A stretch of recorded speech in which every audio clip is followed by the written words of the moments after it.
brillas como el sol. Oh. Tú que pintas de esperanza y de color mi corazón. Viniste como lluvia, trayéndome frescura. Mi tierra seca floreció. Oh. Y el peso de mi angustia quitaste con ternura. Y ahora bailo en tu perdón. Vida nueva, cambiaste mi tristeza por tu fiesta. Ahora no me ahogan más las penas. Tú me llenas, me diste luz, me diste plenitud. Tú, mi ritmo y el compás de mi canción.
Mi tierra seca floreció. Oh.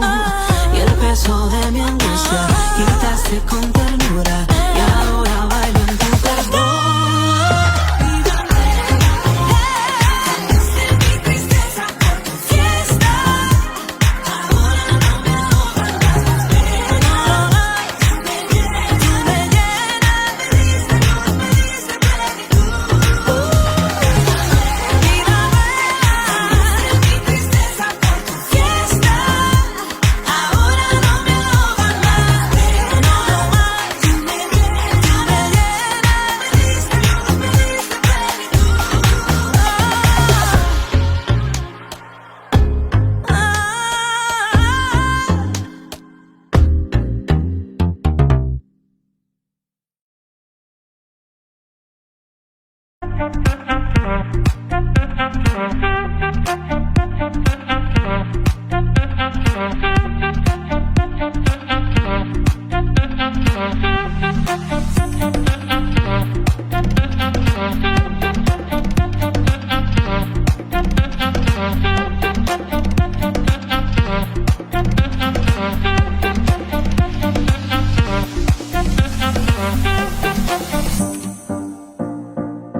No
Muy buenas noches para todos mis queridos hermanos y hermanas. Bienvenidos a este programa Junto a la Mesa. Los saludo, yo soy Henry González, miembro de la Iglesia Cristiana Discípulos de Cristo.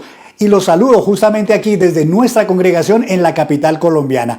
Hoy vamos a continuar con el tema que iniciamos hace 8 días en nuestro programa que tenía que ver con los cristianos y la protesta social. Hoy tenemos, digámoslo así, la segunda parte de esta temática que vamos a desarrollar durante este programa. Pero para hoy el enfoque es un poco distinto y vamos a titularlo La Biblia y los problemas sociales.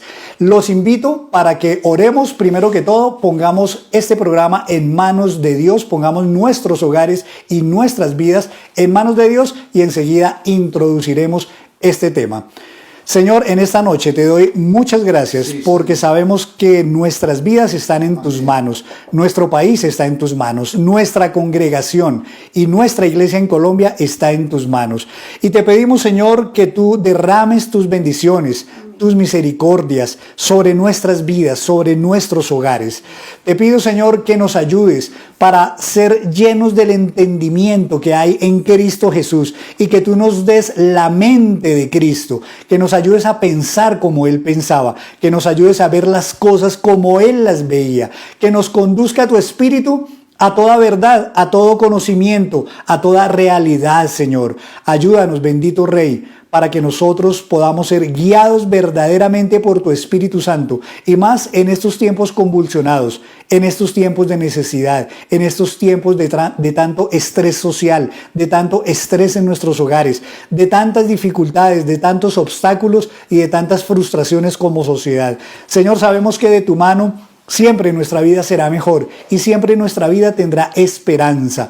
Por eso yo te pido, Señor, que bendigas nuestros hogares, a todas nuestras familias, que bendigas a nuestra congregación, a nuestros pastores, que bendigas nuestros trabajos, que bendigas nuestros estudios, nuestros sueños, nuestros proyectos y que también suplas para toda necesidad, bien sea física o bien sea mental o espiritual que tengamos en nuestra vida.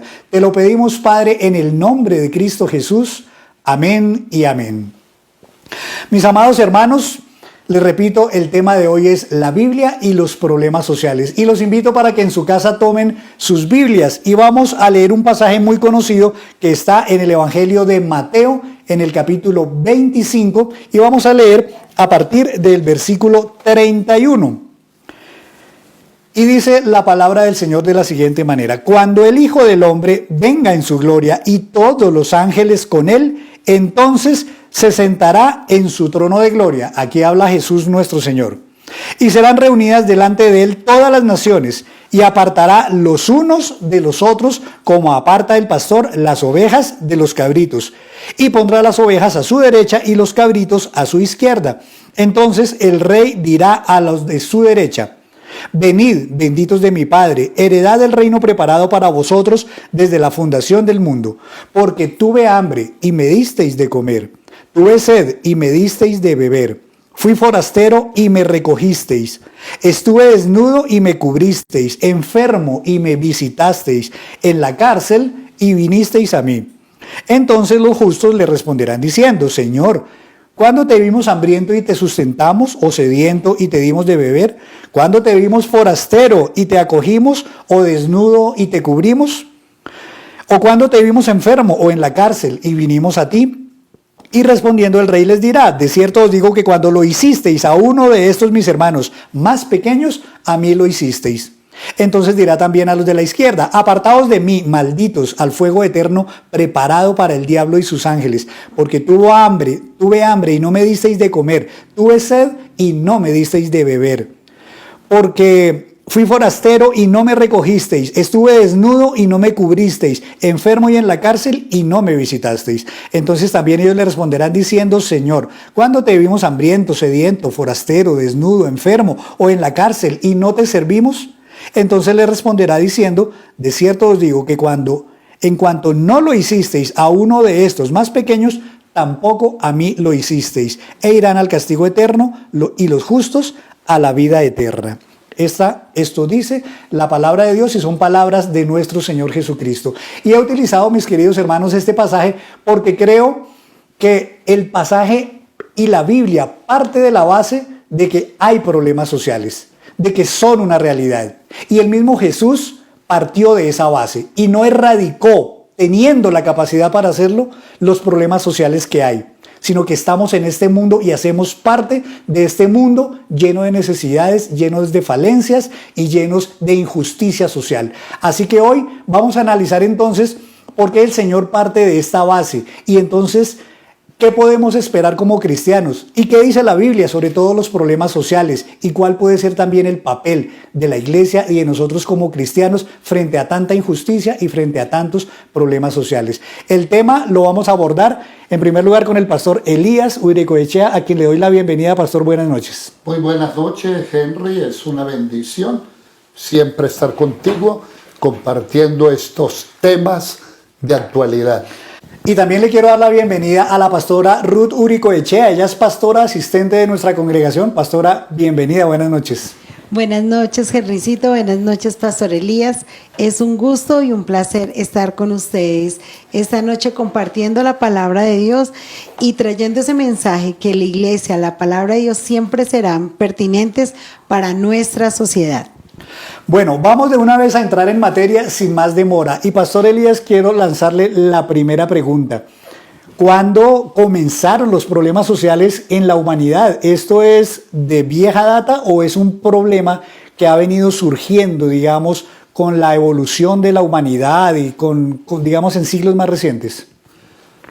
Parto como pie forzado lo último que dijiste sobre el juicio de Jesús sobre la iglesia y las naciones, donde tú dijiste que cuando Dios nos tome cuentas, nos daremos cuenta que Jesús no resolvió los problemas sociales. Y cuando nos tome cuentas, precisamente el texto que leímos va a ser nuestro examen, nuestra prueba.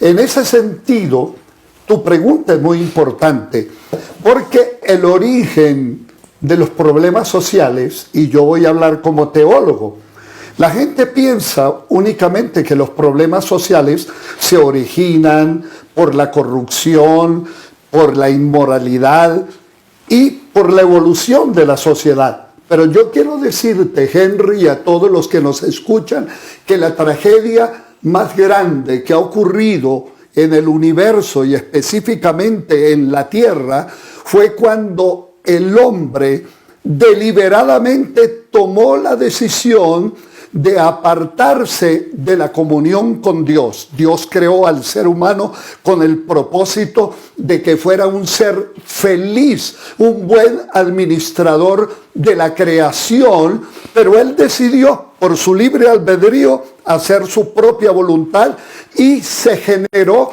el cataclismo, donde lo primero que ocurre es el rompimiento de nuestra relación con Dios, pero también el rompimiento de nuestras relaciones interpersonales, porque te acuerdas, Henry, que mutuamente se echaron la culpa cuando habían pecado, pero hubo también un cataclismo en la naturaleza, en la creación, y desde entonces estamos viviendo la tragedia del hombre caído. Y te voy a leer un texto de un hombre muy inteligente, del apóstol Pablo, que en la carta a los romanos dice así: pues tengo por cierto que las aflicciones del tiempo presente no son comparables con el mundo venidero que habrá de manifestarse, porque el anhelo ardiente de la creación es el aguardar la manifestación de los hijos de Dios,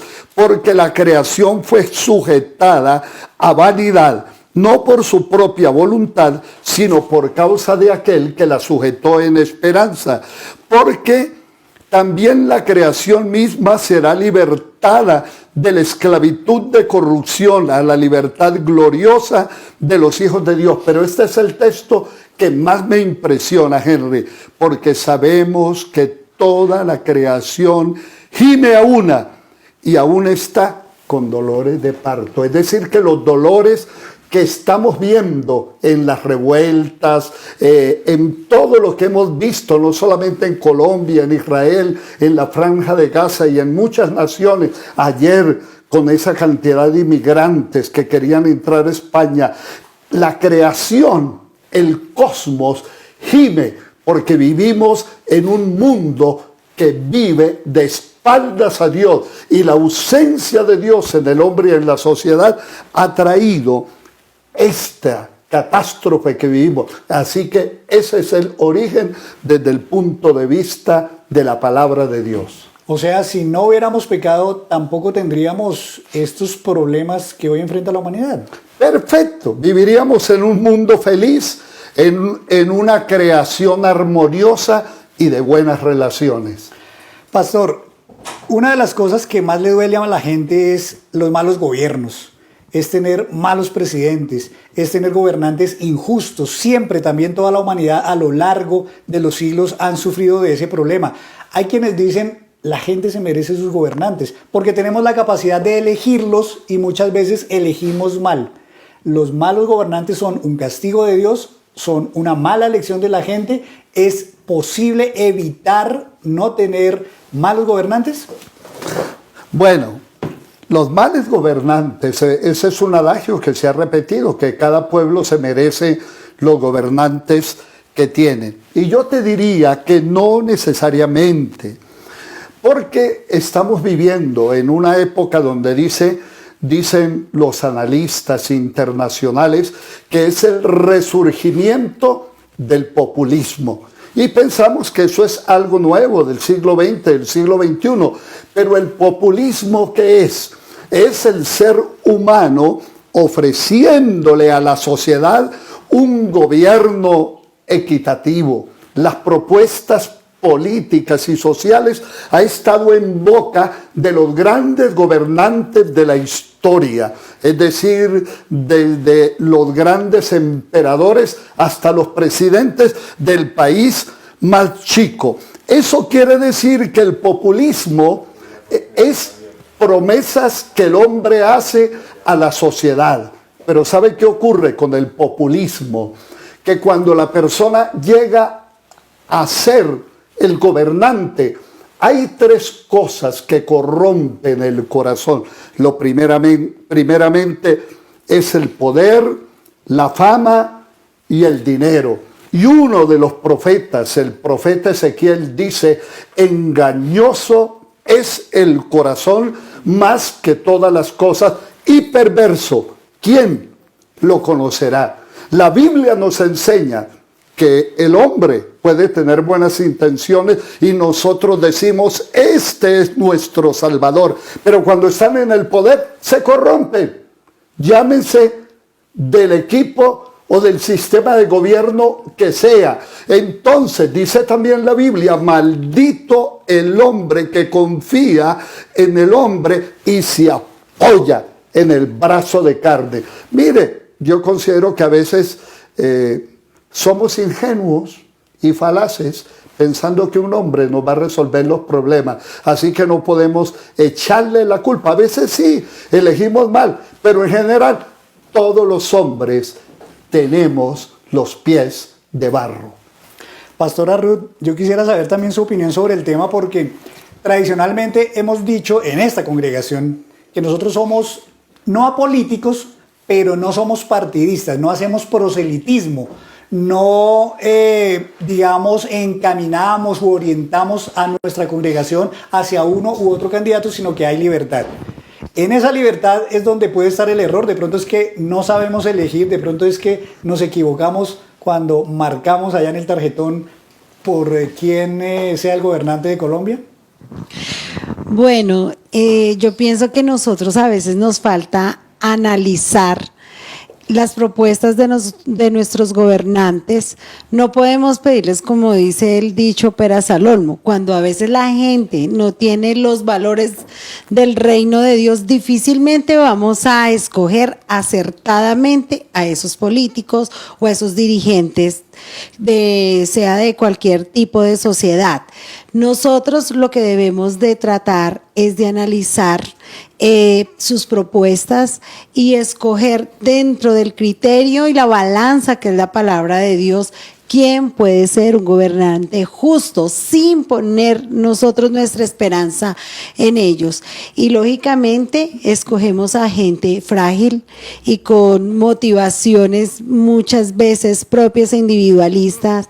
Entonces, aunque nos den una propuesta buena, aunque nos muestren valores, yo pienso que siempre vamos a terminar equivocándonos, porque los seres humanos, y más cuando tenemos poder, sacamos las uñas. Exacto. Entonces sí, pienso que, como decía el pastor Elías, un mundo sin Dios siempre será frágil. Eso me da para pensar lo siguiente, pastora, y es que efectivamente no todo depende del gobernante. Es que el gobernante gobierna a una sociedad que ya está descompuesta de por sí. Por eso mi siguiente pregunta, pastor, para ustedes: cuando en el pueblo de Israel, para traerlo de ejemplo, hubo gobernantes puestos por Dios, ¿hubo o no hubo problemas sociales? Ellos, a pesar de ser puestos ahí por Dios y de ser personas íntegras, y traigo a colación, por ejemplo, el caso de Moisés, cuando fue caudillo de todo el pueblo de Israel durante el Éxodo, o también cuando Samuel, antes de los reyes, que fue sacerdote, pero a la vez fue gobernante del pueblo de Israel, en esa época ellos se enfrentaron también a problemas sociales, o por el hecho de ser puestos por Dios fue como una sociedad ideal y perfecta. Bueno, Henry, este es un tema muy controversial, porque, y después de pronto lo discutimos más adelante en otro programa, pero yo no creo mucho en lo que se ha llamado, entre comillas, teocracia, de gobernantes puestos por Dios. En el caso de Moisés, Moisés no fue un gobernante nacional, fue el libertador de un pueblo que era esclavo. Y desde luego que habían problemas sociales. A él quisieron apedrearlo. Imagínense, tuvo que responder por darles la comida, por darles agua, y un sinnúmero de reclamos que el pueblo le hacía. Es más, se querían devolver a Egipto a comerse en las holladas de carne, aunque fueran esclavos. Pero quiero decirles que ningún sistema de gobierno es perfecto. Por ejemplo, si hablamos un poquito de la historia, que es lo que tú me planteaste, primero era el gobierno patriarcal, donde el hombre, es más, el papá hasta le conseguía marido a sus hijos, a sus hijas, mujeres. Ese gobierno patriarcal hasta el día de hoy es muy criticado, porque la mujer se convirtió en un cero a la izquierda. Luego vino el gobierno tribal, que era el que gobernaba un cacique, de ahí las 12 tribus del pueblo de Israel. Eso también terminó en catástrofe. Luego vino la época de los jueces, que más que jueces como los conocemos, eran libertadores del pueblo, y hubo hombres y mujeres. Pero el último versículo de los jueces dice: en aquel tiempo no había rey en Israel, y cada quien hacía lo que bien le parecía. ¿En qué terminó el gobierno de los jueces? En anarquía. Después de eso, el pueblo pidió que le dieran a un rey, La otra pregunta no nos metemos, que tú la tenías porque es complicadísima, pero todos los reyes de Israel, yo diría el 95% de los reyes de Israel que vivieron la monarquía hebrea, fueron corruptos, fueron malos, y realmente si hay algo feo en la Biblia es el reinado de esos monarcas en el nombre de Dios, que por supuesto creo que no los puso Dios. En otro sentido también nos damos cuenta que frente a esa crisis social surgieron los profetas, y los profetas surgen para denunciar precisamente la corrupción de los reyes, de la monarquía. Y en uno de los capítulos famosos de Ezequiel 34, que se les llama a ellos pastores, sí, porque pastoreaban un pueblo, dice que ellos se aprovechaban de la oveja gorda, que no curaban a la perniquebrada, que se lucraban de ese pueblo. Y Dios denuncia y dice: estoy contra esos pastores de Israel que no apacientan bien mi rebaño. Así que no es una garantía de que si conocen la ley de Dios van a ser buenos gobernantes. No, aunque conocían la ley de Dios, eran impíos, eran perversos. Pues eso entonces refuerza la idea de que efectivamente no hay gobernante íntegro, no hay gobernante perfecto, siempre todos tienen su corazón ya dañado, pero la sociedad también tiene su corazón ya dañada. Pero como hay malos gobiernos, Pastora Ruth, y esta pregunta es para ambos, primero para la Pastora Ruth, uno puede asumir un papel pasivo frente a los malos gobiernos, Sí. o puede asumir un papel mucho más activo, más proactivo o quizás más reaccionario, si se quiere. Sí. Ser pasivo es ser condescendiente con los malos gobiernos, o uno debería buscar cómo lograr un cambio en un gobierno que es malo. Perfecto. Una de las preguntas que se están haciendo nuestros jóvenes, aún cristianos, la sociedad, es ¿y dónde está la iglesia? Y nos dicen, ¿la iglesia solo ora? Quiero aclarar algo. Claro, nosotros debemos orar y en este tiempo nosotros no debemos menospreciar la oración, porque la oración es un arma que Dios nos dio para que nosotros también movamos la mano de Dios, no la manipulemos, sino que el Señor también traiga esa acción por un pueblo que gime, que ora y que tiene fe. Pero es una oración que va a tener acción. Y nosotros como iglesia no podemos ser pasivos, como tú dices, pero ¿qué clase de acción es la que nosotros tenemos? No es la acción que recuerdo tanto ahorita que se me vino a la mente, una predicación que tú diste, que Dios nos llamó a ser ovejas en medio de lobos. Pero muchas veces nosotros, las ovejas, empezamos a aullar como lobos, y cuando el Señor nos llama a nosotros a una acción activa, es que si vamos a marchar, el problema no es que no vayan a marchar, es con la actitud con la que vamos a ir a marchar. La iglesia se tiene que difuminar en medio de una marcha, no, tiene que hacer la diferencia en medio de la marcha. Yo le digo a nuestros jóvenes de la iglesia, ¿quieren marchar? Marchen, pero háganlo con la responsabilidad social, con el cuidado debido, con que nosotros traigamos un mensaje de esperanza en medio de esa marcha, no que estemos gritando, que no haya coherencia en nuestras acciones, no llamemos más a la violencia, no llamemos más a los gritos y al irrespeto. Nosotros, Dios nos llamó a ser agentes de paz y esperanza. Nuestras redes no pueden estar cargadas de insultos como los demás, y terminamos siendo las ovejas aullando como lobos, y pues hasta uno se ve ridículo, ¿cierto? Porque es que una oveja haciendo entonces uno dice, está como rara esta oveja. Entonces nosotros debemos tener una acción que trae esperanza, que trae paz, que no trae violencia, y claro que tiene que ser activa, porque nosotros, la iglesia, estamos inmersos en una cultura que no se aísla.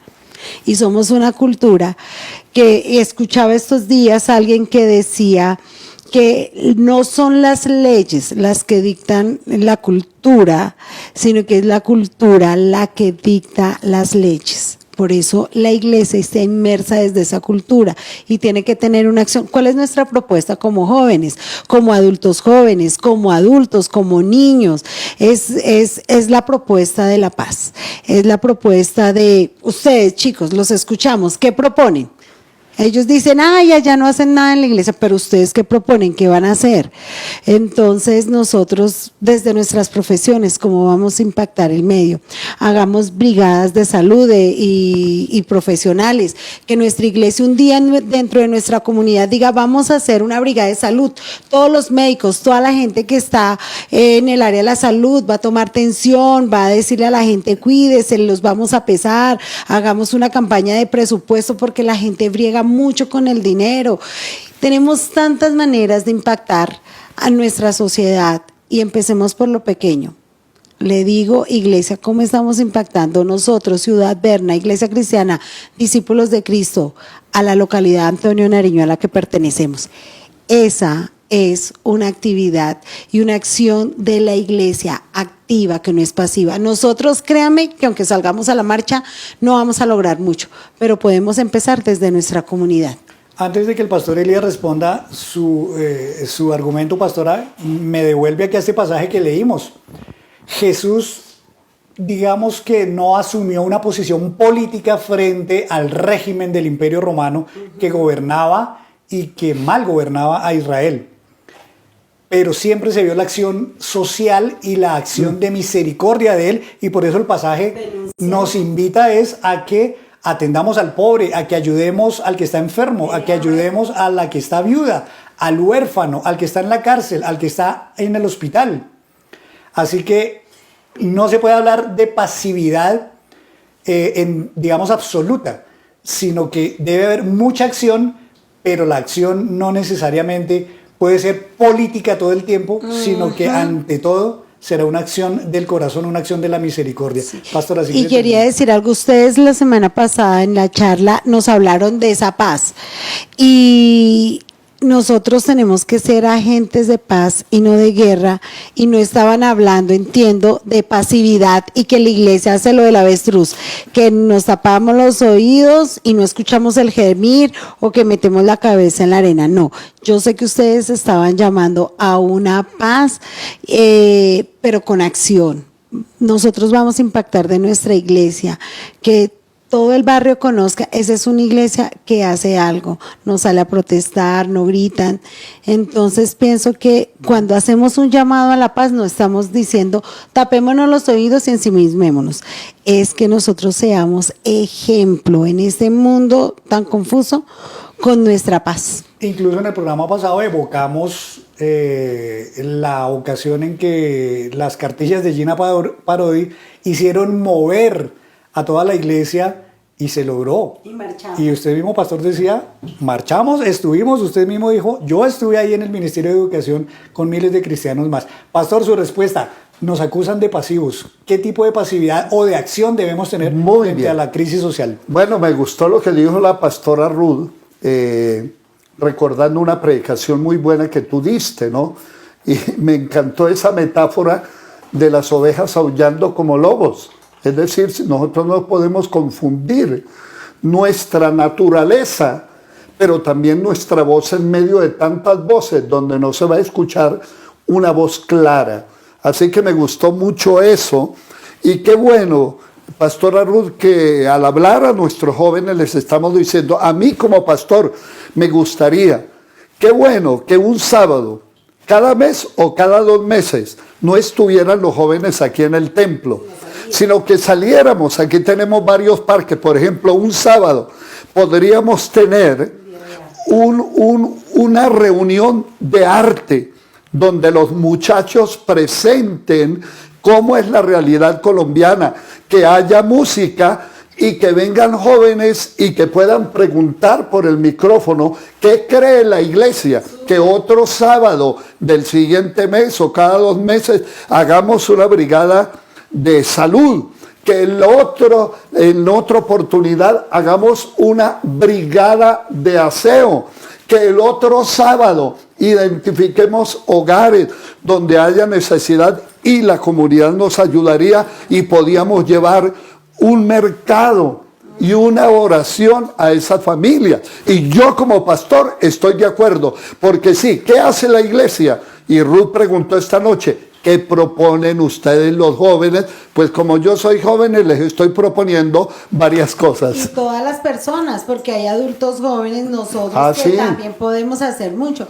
Mira, desde el periodismo, Jacob, que es un chico que pinta, hizo unos dibujos ahorita de estos jóvenes que murieron en medio de la marcha, y cómo nosotros por medio de del eso arte nos acercamos a la gente. ¿Qué piensas? ¿Qué quisiera que hiciera esta iglesia? Hacer un mapeo dentro de nuestra comunidad, cuál es el índice de pobreza que tiene la localidad de Antonio Nariño, cuántas iglesias hay y qué estamos haciendo. Esa es la marcha que tiene acción, no la que se difumina entre los ríos. Henry, te contesto, el papel de la iglesia frente a esto que nos tildan de ser una comunidad pasiva. Rapidito. Número 1, tenemos una misión profética. Mire lo que dice el profeta Isaías. Ay de los que emiten decretos inicuos y publican edictos opresivos, privan de su derecho a los pobres y no les hacen justicia a los oprimidos de mi pueblo, hacen de la viuda su preso y saquean a los huérfanos. ¿Qué van a hacer? ¿Qué van a hacer cuando deban rendir cuentas? Cuando llegue desde lejos la tormenta, ¿a quién acudirán en busca de ayuda? ¿En dónde dejarán su riqueza? No les quedará más remedio que humillarse delante del Señor o morir entre los masacrados. Parece que estuviéramos leyendo lo que ocurre en Colombia. A pesar de todo esto, la ira de Dios no se ha aplacado. Su mano aún sigue extendida. Pero mire lo que dice también Amós en el capítulo 1, versículo 3 y 4. Así dice el Señor: los delitos de Colombia han llegado a su colmo. Por tanto, no revocaré su castigo, porque trillaron al pueblo con trillo de hierro. Entonces, la iglesia tiene una voz profética. Denunciamos la corrupción de nuestros gobernantes. Denunciamos la violencia que se vive en las calles. Denunciamos el maltrato a las mujeres. Denunciamos la vejación a los niños. Denunciamos a aquellos que pagan salario de hambre. Denunciamos a aquellos que se aprovechan de los extranjeros, de las viudas y de los pobres. Nuestra segunda función es el ministerio sacerdotal. Decía Ruth, no creamos que orar es infructuoso.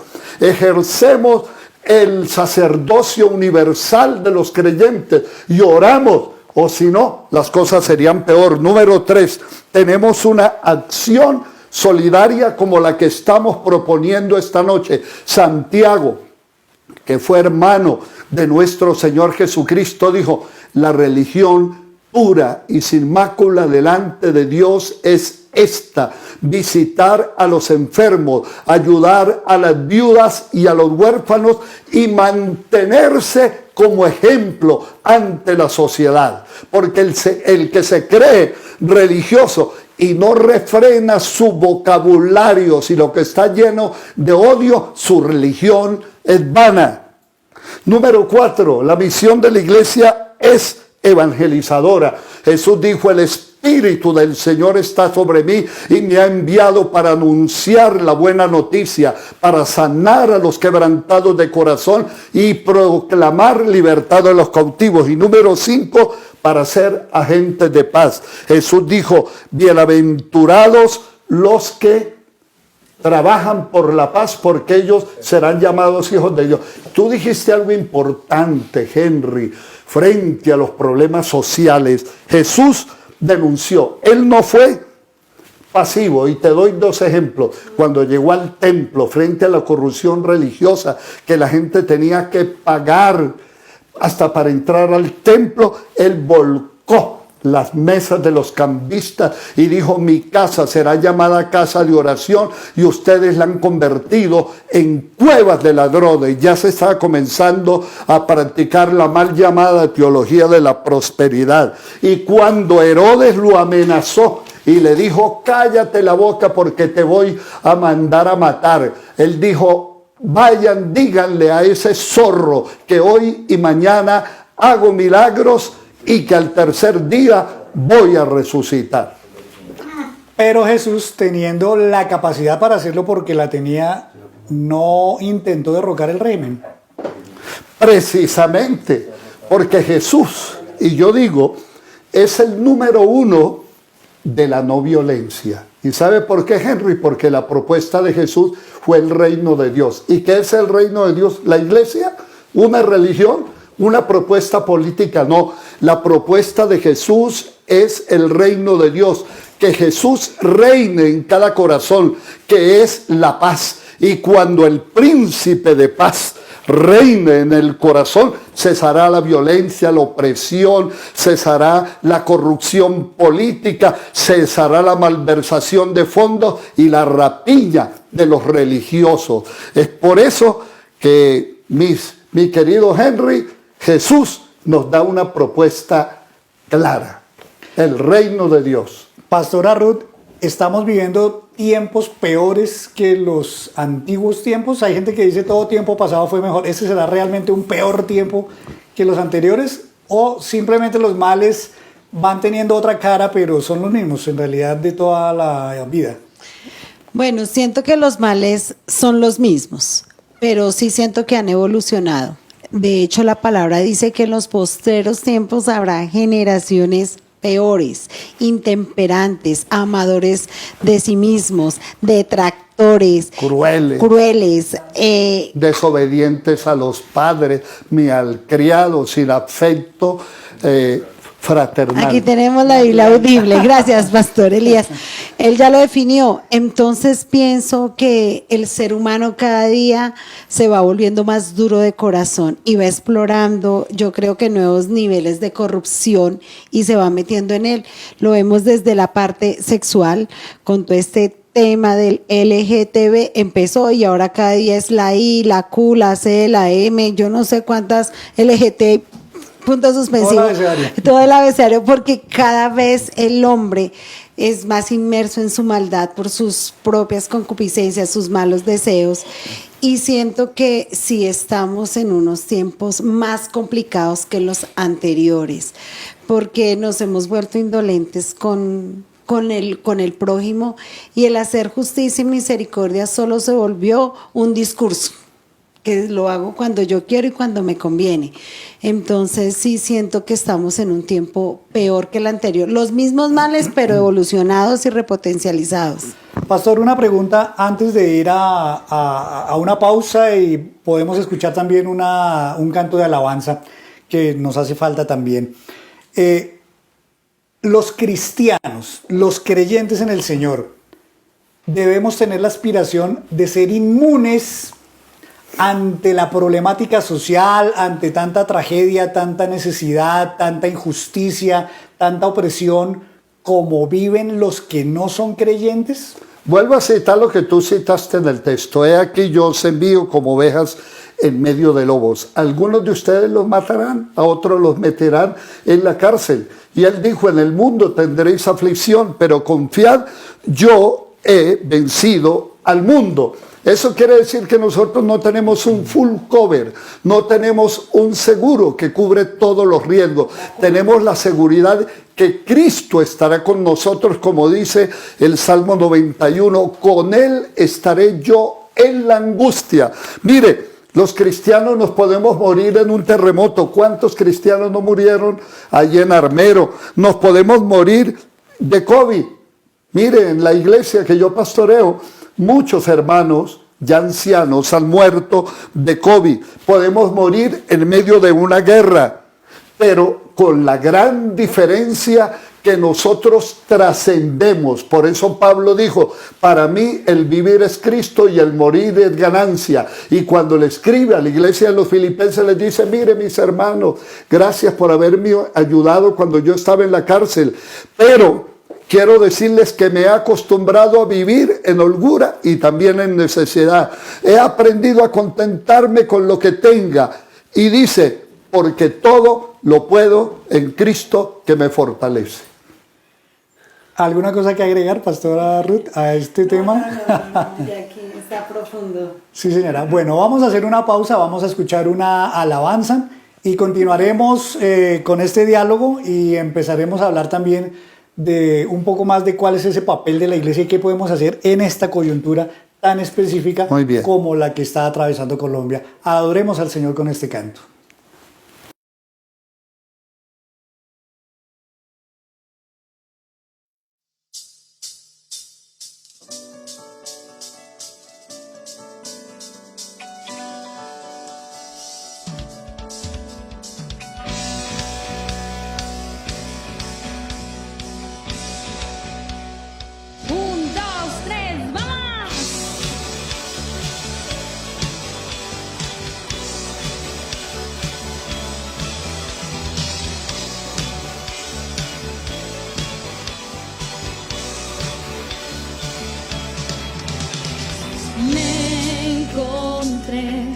en la oscuridad sin ti, hasta que encontré una luz.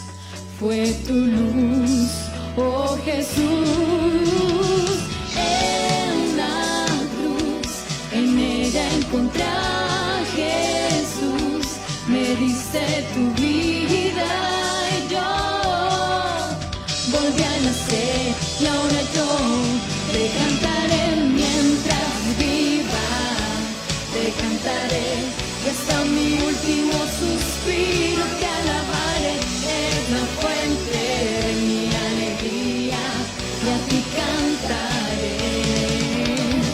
Mientras viva, te cantaré y hasta mi último suspiro te alabaré, es la fuente de mi alegría, a ti cantaré. Me encontré en la oscuridad sin ti, hasta que encontré una luz. Fue tu luz, oh Jesús, en la cruz, en ella encontré a Jesús, me diste tu vida y yo volví a nacer y ahora yo te cantaré mientras viva, te cantaré hasta mi último suspiro te alabaré, eres la fuente de mi alegría y a ti cantaré. Mientras viva, te cantaré y hasta mi último suspiro te alabaré, eres la fuente de mi alegría y a ti cantaré. Gracias por salvarnos, Jesús. Oh, oh, oh. Gracias, gracias Jesús.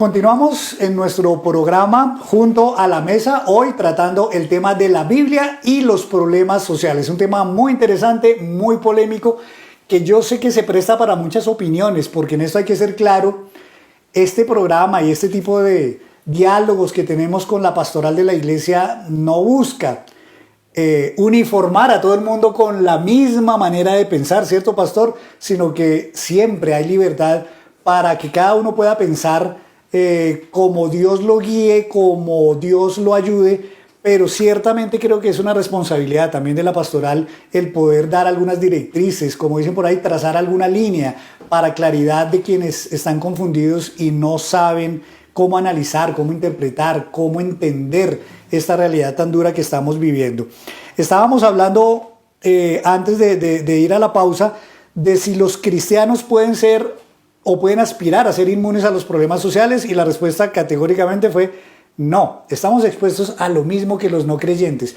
Entonces me surge una pregunta, queridos pastores: si los creyentes estamos expuestos a los mismos problemas de injusticia social, de desigualdad, de desempleo, de enfermedad, de opresión, de malos salarios, etcétera, etcétera, que los no creyentes, ¿cuál es entonces la gracia de ser creyente? Bueno, Pablo bregó con ese dilema, por supuesto, porque muchos cristianos estaban bajo la opresión y la persecución del Imperio Romano. Y cuando él aclara que es el reino de Dios, él dice, porque el reino de Dios no es comida ni bebida, sino justicia, gozo y paz en el Espíritu. Es decir, que hay una dimensión espiritual en la vida del hombre. Sí, todos queremos de pronto experimentar el sueño americano en una buena casa, un buen carro, poder ir de vacaciones, y pensamos que ese es el reino de Dios, el sueño americano. Pero no, el reino de Dios es justicia, y la justicia comienza en el hogar. Y cuando se es justo, se vive en armonía, es paz. Jesucristo dijo: mi paz os dejo, mi paz os doy, no como el mundo la da, yo os la doy.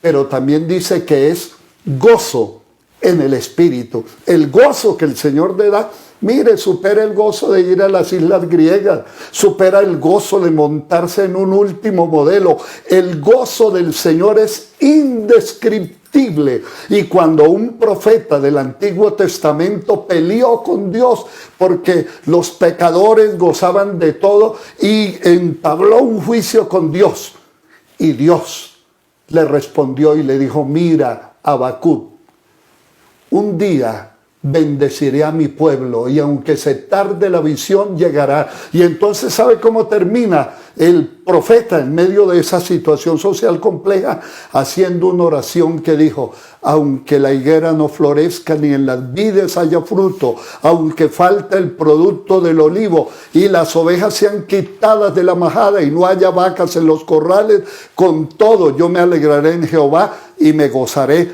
en el Dios de mi salvación. ¿Qué agregaría usted, querida pastora Ruth? Bueno, respondiendo entonces de qué sirve ser cristiano. Primero, cuando nosotros tenemos los ojos puestos en Jesús, el autor y consumador de nuestra vida, lógicamente nuestra manera de pensar va a cambiar. Muy bien. Lo primero que tenemos que hacer es pensar una manera bíblica. Porque cuando nosotros pensamos de esa manera bíblica, como citó todos estos versículos, mi padre, pues nosotros vamos a tener elementos de juicio para nosotros no dejarnos llevar ni por las corrientes, ni por las malas noticias, ni por las redes, sino que nosotros tenemos una esperanza segura, una esperanza que no nos avergüenza, porque el Señor ha derramado su amor sobre nosotros y en medio de las aflicciones nosotros tenemos la victoria. Y Él nos lo dijo: en medio de la aflicción, confíen, yo vencí al mundo. En medio de la hostilidad, el Señor está. La fe no se activa cuando estamos bien, la fe se activa cuando estamos mal. Nuestra esperanza no está puesta en las cosas del mundo. Por eso Él dijo: no pongan su mirada en las cosas de abajo, sino en las que están arriba.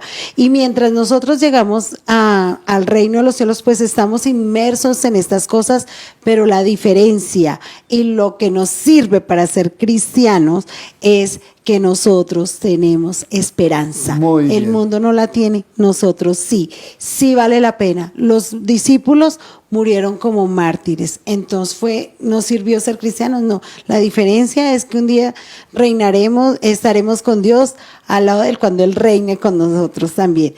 Y ahí es la diferencia. Sí sirve ser cristiano, tenemos una vida eterna. Por supuesto. Por supuesto. Alguna vez leí en un libro la frase: solamente hay una cosa más difícil que ser cristiano, y es no serlo.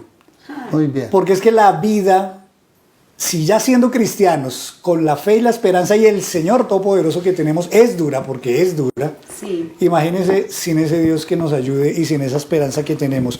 Y quiero recordar también que el pueblo de Israel, cuando salió de la esclavitud de Egipto, Dios les prometió que los llevaría a una tierra que fluye leche y miel, a la tierra prometida que hemos llamado. Y esa tierra tuvieron que ganársela a punta de batallas, de guerras, de peleas. Y estando ya en la tierra, poseyéndola, siguieron teniendo guerras, siguieron teniendo luchas. Y quiero recordar estos versículos porque creo que el tema es de perspectiva. Nuestra expectativa no puede estar en lo que logremos en esta tierra. Nuestro tesoro no está aquí, está en el cielo. Y por eso quiero leer estos versículos.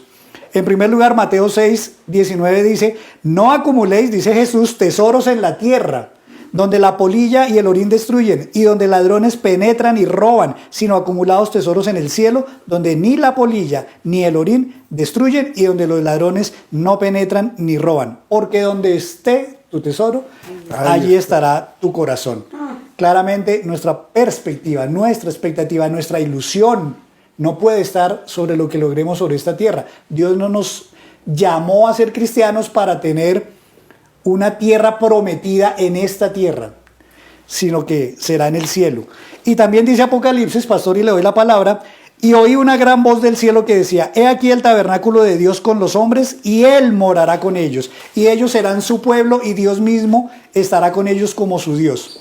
Enjugará Dios toda lágrima, está hablando en el cielo, enjugará Dios toda lágrima de los ojos de ellos, y ya no habrá muerte, ni habrá más llanto, ni clamor, ni dolor, porque las primeras cosas, las de esta tierra, pasaron, y el que estaba sentado en el trono dijo, he aquí, yo hago nuevas todas las cosas.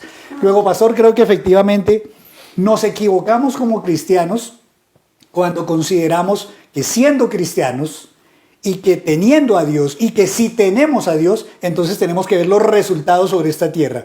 Creo que el llamado es a que las promesas, los resultados, los frutos, al final de cuentas, se verán es en el cielo, cuando hayamos logrado la batalla. Lo que logremos en esta tierra, con el cuidado y la protección de Dios, es ganancia adicional. Pastor, le doy la palabra. Me gustó el texto que mencionaste, porque a veces se nos señala a nosotros de defender el capitalismo.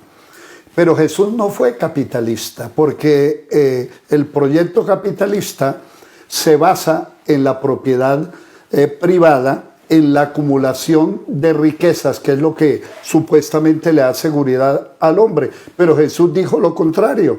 No os hagáis tesoros en la tierra, donde el polilla y el orín corrompen, pero hagan tesoros en el cielo. Y a mí me parece que no solamente se equivocan los de afuera, a veces nos equivocamos los que hemos leído el mensaje de Jesús, porque Jesús nos invitó a trascender. No se habla de espiritualidad en las crisis sociales, todo es lo material, todos son reclamos y derechos, pero la espiritualidad es Dios en el corazón, y eso, como tú lo dijiste, nos lleva a pensar que en esta tierra no vamos a encontrar el paraíso, porque el paraíso fue manchado por el pecado. Pero sí esperamos, como tú leíste, cielos nuevos y tierra nueva, donde morará la justicia.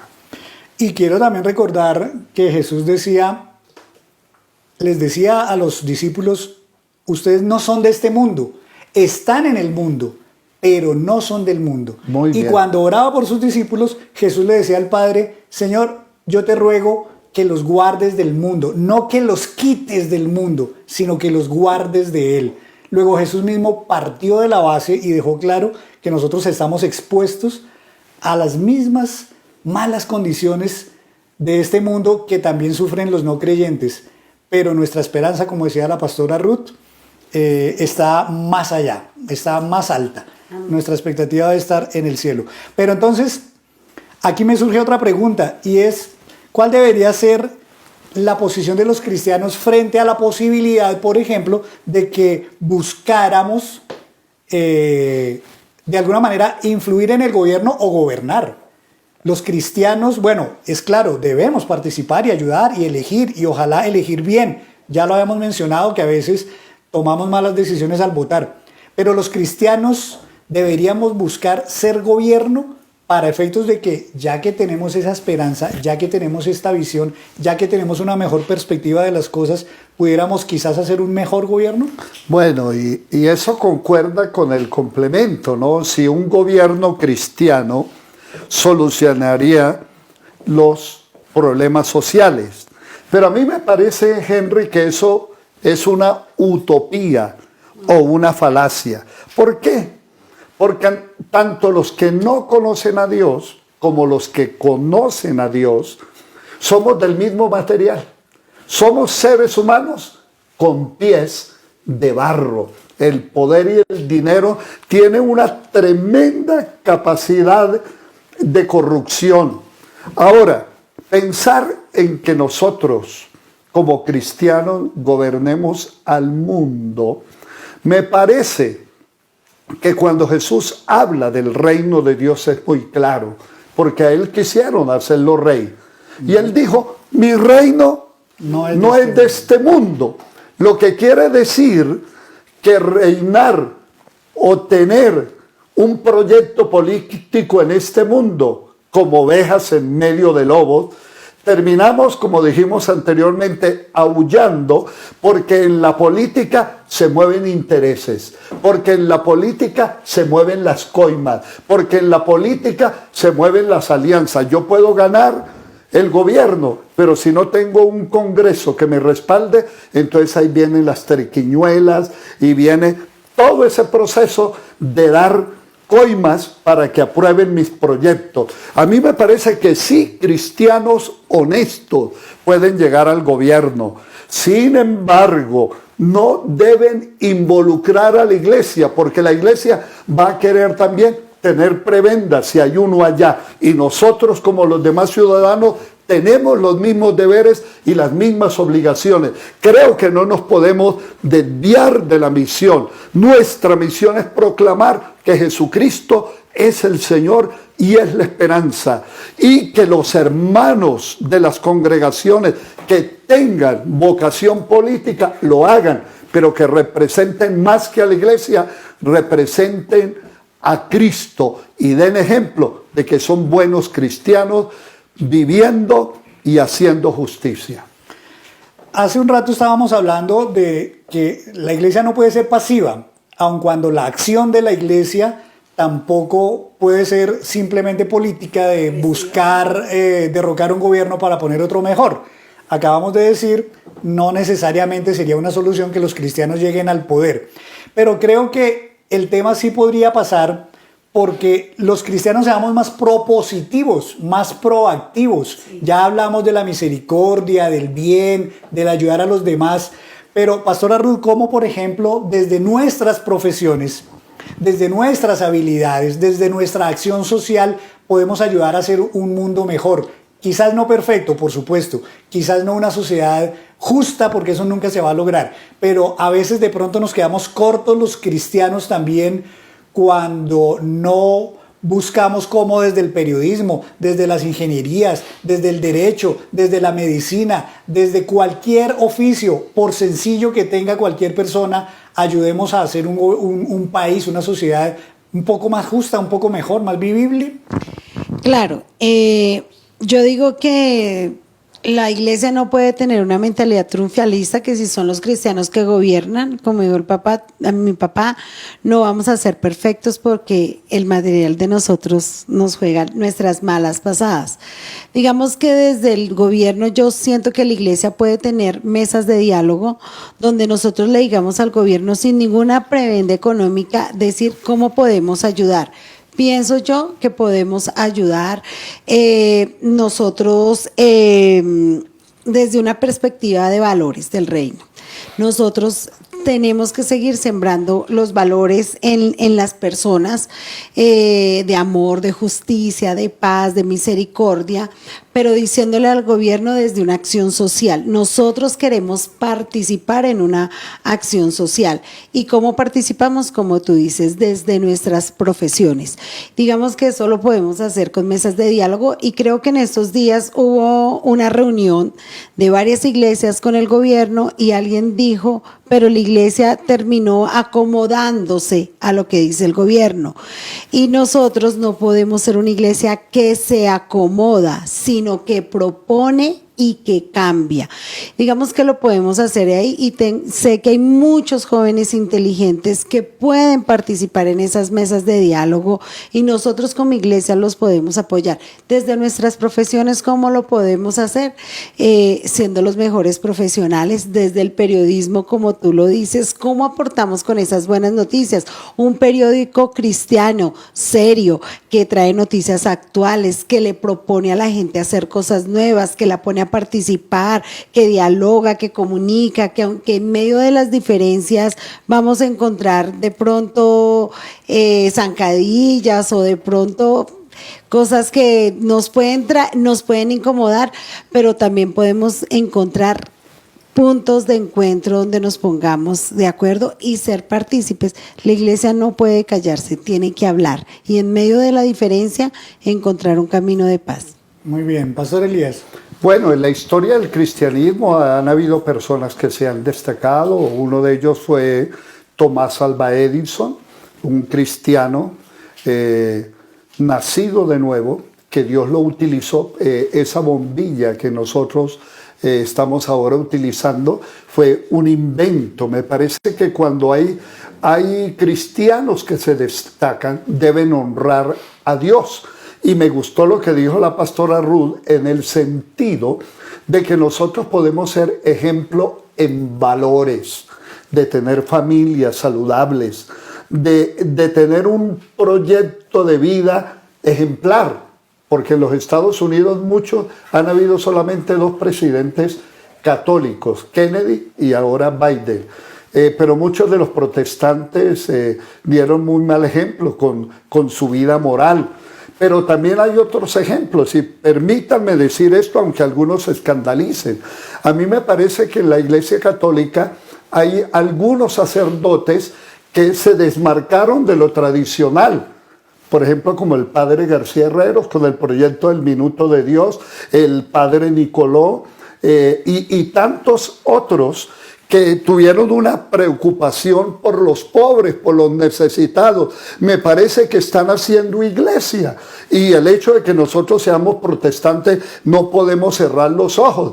Y ojalá que estas mega iglesias que nosotros tenemos de los protestantes, a raíz de todo lo que ha ocurrido, de la pandemia y de toda esta crisis social, pudieran iniciar un proyecto serio en favor de los más necesitados. Y los profesionales, yo considero que también pueden ser ejemplo de personas innovadoras, y que, como tú, lo dijo la pastora Ruth, y yo sé que tú eres respetado en Caracol por tu testimonio como buen esposo, como buen padre, como una persona honesta, porque el evangelio no solamente se predica a través de un altavoz, sino también con el ejemplo. Quisiera hacer una última pregunta, y es cómo desde la iglesia podemos apoyar ese tipo de acciones, ese tipo de iniciativas, ese tipo de cambios que muchos jóvenes y adultos, por supuesto, también quisieran ver en la sociedad, pero que quizás en ocasiones sienten que en la iglesia se espiritualiza todo y se da poco margen para que se materialicen, se aterricen, digámoslo así, las propuestas, las ideas, y poder mostrar, digamos, como esa cara social también que debe tener la iglesia. ¿Cómo podríamos desde la pastoral y desde la acción de nuestra congregación poder impulsar, digamos, esos deseos de cambio que muchos jóvenes quisieran ver y quisieran tal vez emprender ellos mismos y ayudar? Bueno, yo voy a retomar algo que de pronto dije ahorita. Digamos que la información, el periodismo es una herramienta maravillosa. Digamos que nosotros pudiéramos hacer un periódico cristiano serio, no que nos vamos a hacer la noticia de la iglesia tal ni del músico tal y que sacó el CD, no, vamos a hacer un periódico cristiano que hable del problema de la sociedad, qué piensan nuestros jóvenes, nuestros niños, la iglesia qué propone, cómo podemos ayudar. Periódico de opinión. Exacto, un periódico de opinión, gracias, pastor, cristiano, donde nosotros estamos inmersos en la cultura, como yo decía ahorita, y donde podamos escuchar muchas voces y propuestas de ayuda. También en ese periódico tenemos que ser agentes de paz y esperanza. Algo que en nuestras redes hay es la desinformación y los mensajes agresivos. Entonces nosotros como iglesia enseñarles a nuestros jóvenes, bueno, proteste, pero hágalo de la manera adecuada, de su opinión, ser agentes de esperanza para el mundo y para la iglesia. Algo que me entristece un poco es que a veces nosotros mismos no somos ni siquiera agentes de esperanza internos, porque le decimos a la gente, y no venga al culto. Ay no, pastora, yo decido no volver al culto porque allá me infecto, porque allá hay esto, porque el hermanito me hizo mala gana. No, nosotros vamos a ser agentes de esperanza desde lo interno y lo externo. La iglesia nació para salir. ¿Y para salir a qué? A comunicar el evangelio de la paz, del amor, de la misericordia, y también nosotros tener actos, y también nuestra palabra sea de paz, y esa paz, como decía el pastor Elías, empieza desde la casa. Cuando mis vecinos ven que yo tengo un matrimonio de paz y aunque tenemos nuestros problemas, los sabemos resolver. Nosotros somos agentes de paz y pienso que las redes, que las comunicaciones, que el arte es un arma que el Señor nos dio y la tenemos que aprovechar. Y con todos estos profesionales que tenemos, donde hagamos una red de profesionales que propongamos a la sociedad cosas nuevas y diferentes, podemos enmarcar la diferencia.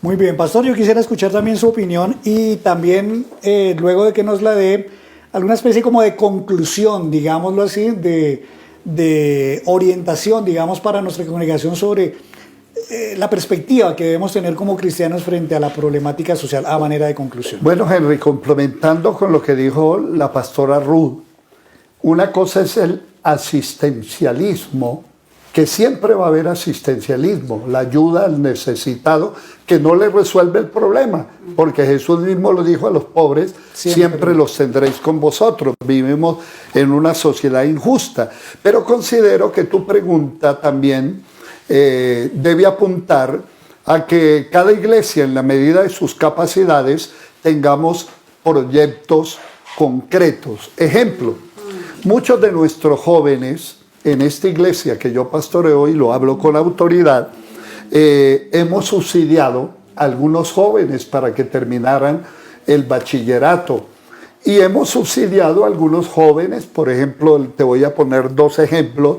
El ingeniero que está al frente de nosotros, que está en su último año de ingeniería de sonido, él nos está ayudando, pero la iglesia le está pagando un salario para que él pueda pagar sus estudios, que es el ingeniero John, que estudia en la San Buenaventura.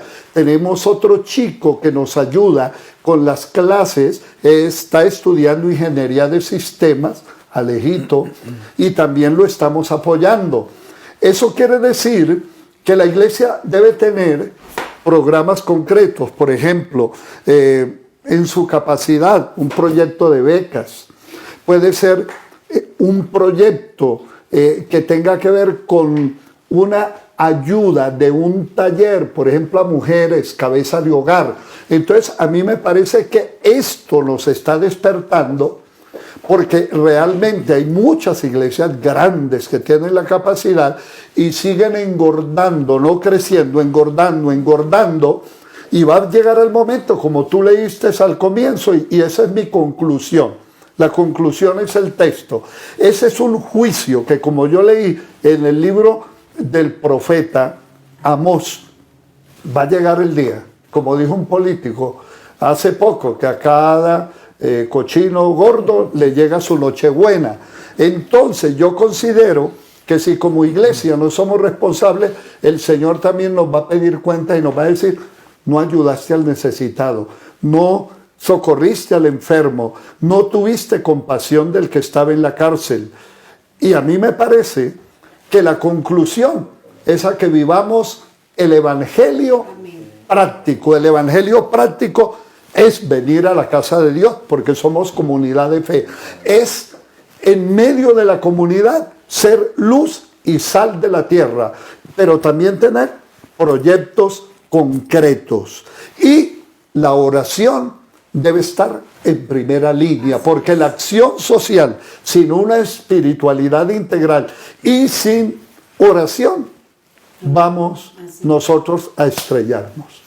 Muy bien. Lo que usted dice, pastor, me da pie para terminar con este texto que quisiera leer antes de pedirle a la pastora Ruth que nos ayude para orar por todas las necesidades y para que Dios también haga lo que quiere hacer en nuestro corazón y en nuestra mente, en nuestro intelecto, a través de todo esto que hemos venido hablando.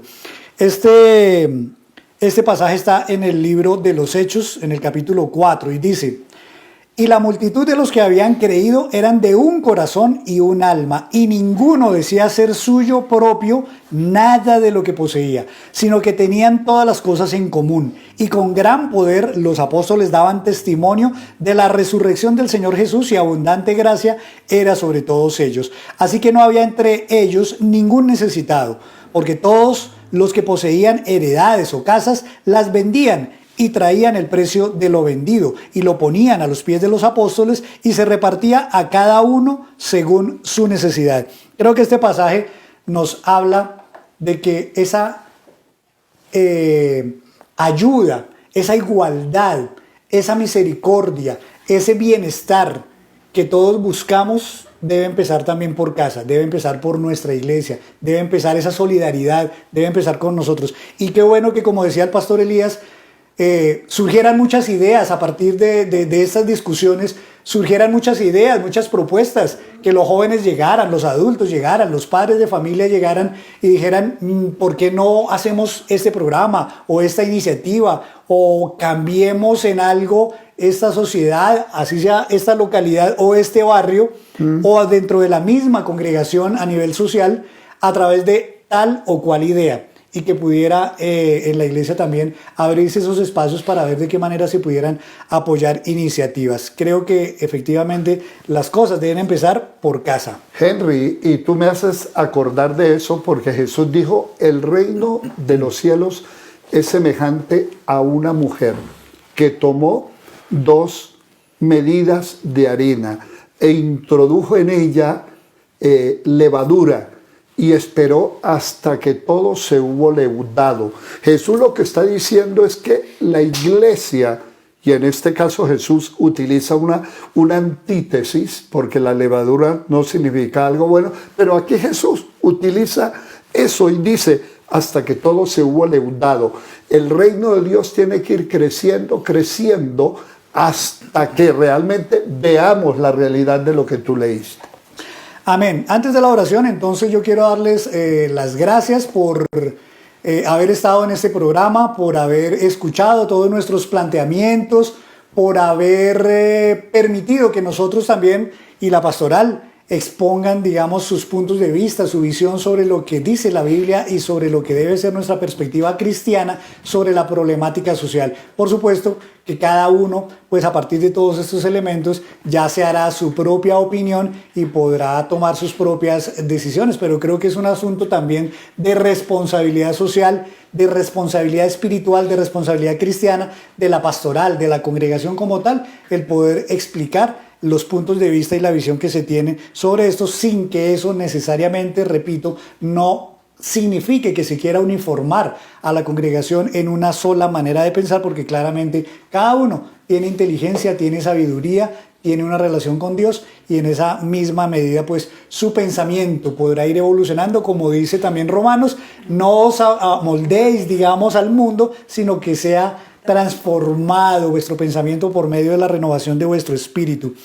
Muchas gracias entonces por haber participado en el programa. Traeremos nuevos programas, nuevas temáticas, algunas polémicas seguramente, pero ya estaremos viendo de cómo también las escrituras nos arrojan mucha luz sobre muchas cosas que muchas veces como cristianos nos cuestionamos, pensamos y queremos reflexionar. Pastora Ruth, despídanos con una oración por todas las necesidades. Pastor, si va a Pero decir... a ti también muchas gracias, Henry, porque eres muy buen conductor y creo que nos ayudas también a aprender mucho esto del periodismo, de las entrevistas. Amén, siempre para servir. Pastora Ruth, muchas gracias. Gracias, Henrycito, como dice mi padre, por también disponer el tiempo y ponernos inmersos en esos temas que a veces son un poco controversiales, pero que son necesarios. Gracias a Johncito, al pastor Iván, al pastor Elías que abre estos espacios y al Señor que nos permite hacerlo. Yo quiero terminar con una frase que está en las redes sociales, que todo el mundo dice, el gobierno nos está matando. Pero yo quiero proponerles, escuché también esa frase, no es mía, que él dijo, no es el gobierno, es el que nos está matando. Nosotros nos estamos matando entre nosotros.